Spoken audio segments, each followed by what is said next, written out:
क्या धान में फिटकरी और सरसों की खली डालने से पौधे तेजी से बढ़ते हैं, कल्ले ज़्यादा आते हैं और उत्पादन बढ़ जाता है, या फिर यह सिर्फ सोशल मीडिया पर फैली एक अफवाह है? आज की इस वीडियो में हम वैज्ञानिक और देसी दोनों नज़रियों से सच्चाई जानेंगे कि आखिर इसकी सच्चाई क्या है। इसलिए वीडियो को पूरा अंत तक जरूर देखें, क्योंकि गलत मात्रा में फिटकरी डालने से आपकी फसल को नुकसान भी हो सकता है। नमस्कार किसान साथियों, स्वागत है आपका अपने चैनल संतोष मौर्य में। साथियों, यहाँ पर सबसे पहले हम यह जानेंगे कि धान में सरसों की खली क्या काम करती है। सरसों की खली साथियों तेल निकालने के बाद बचा हुआ एक पदार्थ है। इसमें लगभग नाइट्रोजन 4 से 6%, फास्फोरस 1 से 2%, पोटास 1 से 2%, सल्फर तथा सूक्ष्म पोषक तत्व शामिल मौजूद होते हैं। बात करें साथ ही इसके फायदे की, तो पौधे की पैदावार अच्छी होती है और जड़ें मजबूत बनती हैं।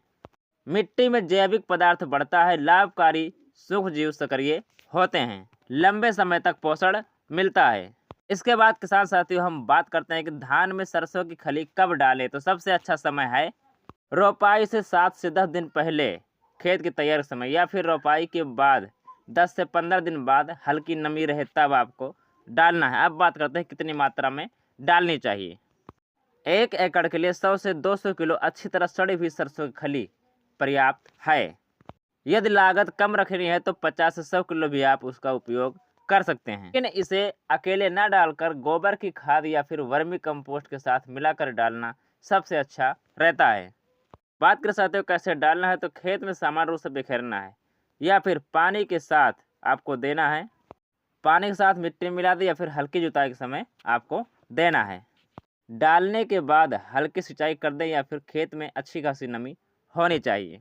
क्या सरसों की खली अकेले पर्याप्त है? तो इसका जवाब है साथियों नहीं, क्योंकि कोई भी खाद किसी चीज़ की पर्याप्त मात्रा नहीं दे पाती, चाहे वो रासायनिक खाद हो चाहे जैविक खाद हो। धान को अधिक उत्पादन के लिए नाइट्रोजन, फास्फोरस, पोटास और जिंक और सल्फर की संतुलित मात्रा चाहिए।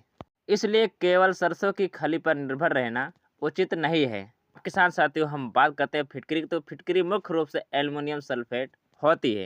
यह पौधों के लिए पोषक तत्व नहीं, इसका उपयोग सामान्यतः पानी साफ करने, घाव धोने या कुछ विशेष परिस्थितियों में किया जाता है। इसके बाद साथियों हम बात करते हैं क्या फिटकरी डालने से धान तेजी से बढ़ता है? तो इसका जवाब है नहीं। अब तक कृषि विज्ञान में मुख्यतः कोई प्रमाण नहीं है कि फिटकरी डालने से पौधे की बढ़वार तेज होती है। हाँ, फिटकरी डालने से कुछ कीट रोग को छुटकारा मिल जाता है, लेकिन बढ़वार की बात है तो कल्ले निकलने की बात है तो इसमें फिटकरी प्रयोग नहीं आती है।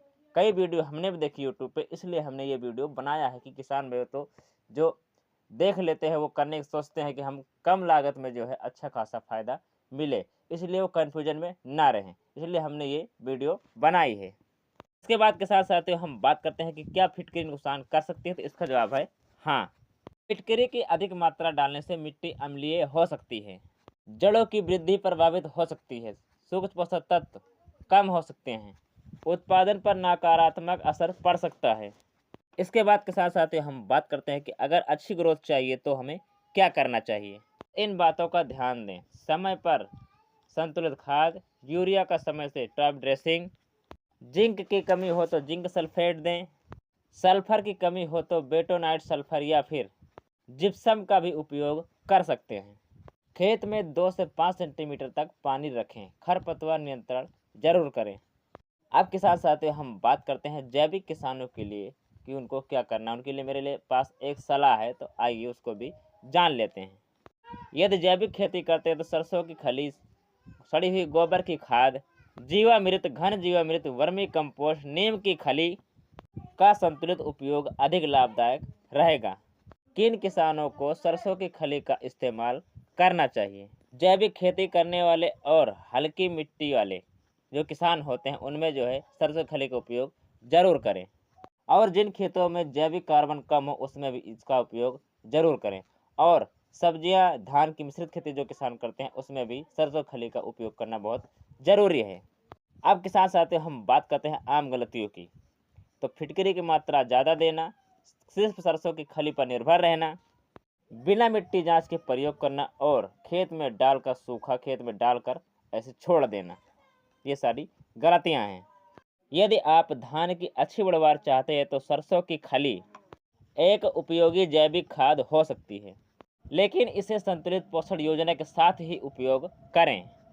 फिटकरी को धान की ग्रोथ बढ़ाने वाली खाद समझकर इस्तेमाल ना करें, क्योंकि इसके लाभ के वैज्ञानिक प्रमाण उपलब्ध नहीं हैं और अधिक मात्रा नुकसान पहुंचा सकती है। अगर आपको यह वीडियो उपयोगी लगी है तो वीडियो को लाइक करें और अपने किसान दोस्तों के साथ, किसान भाइयों के साथ ज़्यादा इसको शेयर करें, ताकि सारे किसान भाइयों तक पहुंच सके और सबको असली जानकारी पता चल सके। और ऐसे ही वैज्ञानिक तथा देसी खेती की जानकारी के लिए हमारे चैनल को सब्सक्राइब करना ना भूलें। यदि कोई सवाल हो तो कमेंट करें, या किसी और टॉपिक पर वीडियो चाहिए तो हमें कमेंट करके ज़रूर बताएं। धन्यवाद। मिलते हैं अगली वीडियो में नई जानकारी के साथ, लेकिन ऐसे सपोर्ट बनाए रखें। जय जवान जय किसान।